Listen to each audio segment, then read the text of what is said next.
Welcome, friends. Richard, founder of Short-Term Rental University and Airbnb Superhost. Today's video is from the town square here in Jackson Hole, and I want to talk to you about progressive short-term rental regulation and what I think is a sign of the future. So let's just start with the fact that short-term rentals are growing in popularity, growing in demand, and also highly controversial. They're particularly controversial in small towns that have a shortage of workforce and a shortage of housing for the workforce.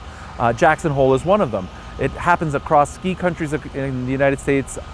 Almost every single one is wrestling with second homeowners and what do they do about short-term rentals, and there's a shortage of labor and people can't afford to live there, so they can't afford to work there, and so like what happens? And I understand it, it makes total sense, and I'm not against the workforce at all. In fact, we need them, we embrace them. It's really important to keep a vital, growing economy going. But at the same time, as a homeowner, should you be restricted by somebody else, right? Like it's kind of here in America, your home, your rights, but we have to play within the rules, and the rules are community-based, state-based, etc. So what do I think is going to happen? Well, we're going to use Jackson as an example. I also own a home in Crested Butte, and we'll use that as a second example of what I see happening and where I think the future is going to go and what you should do about it. So the first thing is, Jackson has a very tightly regulated area which is short-term rented legally. Everything else outside of what they call the map overlay, it's illegal to do short-term rentals. You have to stay for 30 days or longer. And so people, when they buy the property, know what they're getting into, and that makes a lot of sense. For me personally, I only looked at places that were short-term legal. I didn't consider anything that was not short-term legal because I think it's the way of the future, and I really enjoy doing it. And I'm quite successful at it, and so like that's part of my mindset when I look for a property. So here in Jackson, I bought 3 places that are short-term rented legally. It's allowed, it's written in. I don't see any changes in the future, but they may happen. And so that's the way Jackson's dealing with it. It's controlling the percentage of homes and the location of those homes that are allowed to be rented, and everything else is excluded. And I think that that's a very smart way. I think over time, and one of my investment thesis is, the places that have that short-term rental flexibility will increase in value. Right now, it's kind of like a free option. People aren't really pricing that in, but to me, 2 homes being exactly identical, say condo 1 right next to condo 2, if condo 1 is allowed to be short-term rented and I'm not here 365 days, I can monetize that. I can offset some of my mortgage payments and my expenses, and there's tax benefits towards buying condo 1. Condo 2, that's long-term rented only, I can't do that. And so therefore, I'm not as attracted to it. My point is, in many communities, and I think Jackson at the time right now, condo 1 and condo 2 are priced similarly, and that's wrong. Condo 1 is worth a lot more and condo 2 is worth less.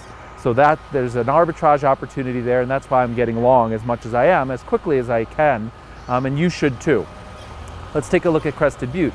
Crested Butte doesn't have that map overlay, but they face the same workforce problems, and I think it's a really serious concern. Again, I don't want to minimize that at all. This isn't about like politics and what's right or wrong. I'm a big advocate for workers and working people, and please don't harsh on me for that. What I'm trying to do is just understand from an investor's perspective, from a homeowner's perspective, what can we do? And this is the way Crested Butte's dealt with it. They've spent a lot of time through legislation and voting and listening to people, and what they've just enacted is a license. They've restricted the number of licenses. Right now it's first come, first served. They haven't sold out yet, so you could still short-term rent your place. You have to pay. The permit's pretty expensive. It's a deterrent, in fact. I think it's $1,000 a year. So if you're going to sort of do it and play with it and try it out, you may not be willing to pay $1,000. But if you own a second home and you're counting on $10,000, $30,000, $50,000 worth of rental income when you're not there, then that's the cost of admission and you're going to pay for it.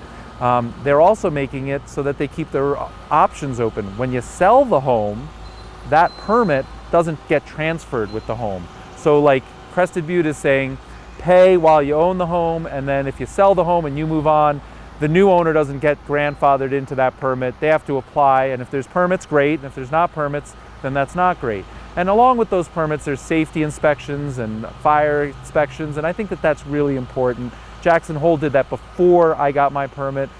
Crested Butte is doing it after they issue the permit. You have a time frame to get it done. And so the reason that I bring this all up is 2 small communities, both facing similar problems. I'm not a fan of the problems. I'd like to find solutions, and I'm just pointing out what people are doing. And I think we're going to start to see more and more of this regulation, permitting, ensuring safety, fire code, all this stuff, compliance, taxing, and that's the sign of a maturing, market, and that's actually good. And so you need to comply with all that. And the thing that I encourage you to do as you listen to this video and you think about growing your business or getting started in short-term rentals is find places that have these clearly defined opportunities and laws and do it there. Because if you do it somewhere where it's just like it was back, say, 2-3 years ago, where there was no regulation, you could be on the wrong side of the regulation. They could go and vote and have the community meetings on all this and that and decide that the workforce labor is really at a very low level. They need to, protect that, and they could outlaw it. They could just ban it. They could just say there is no short-term rentals, and then what do? Do you become a forced seller? Do you move there permanently? And so I just want to encourage you to be forward-thinking. Find places where it's legal, find places where you can comply with it, find places where you can start a repeatable, sustainable business. Reminder, this is the long-term game. You're going to have a 30-year mortgage on this property. You don't want rules and regulations that have yet to be drafted to adversely stop you out. That would be, in the trader's parlance, like you got stopped out, you took a stop loss.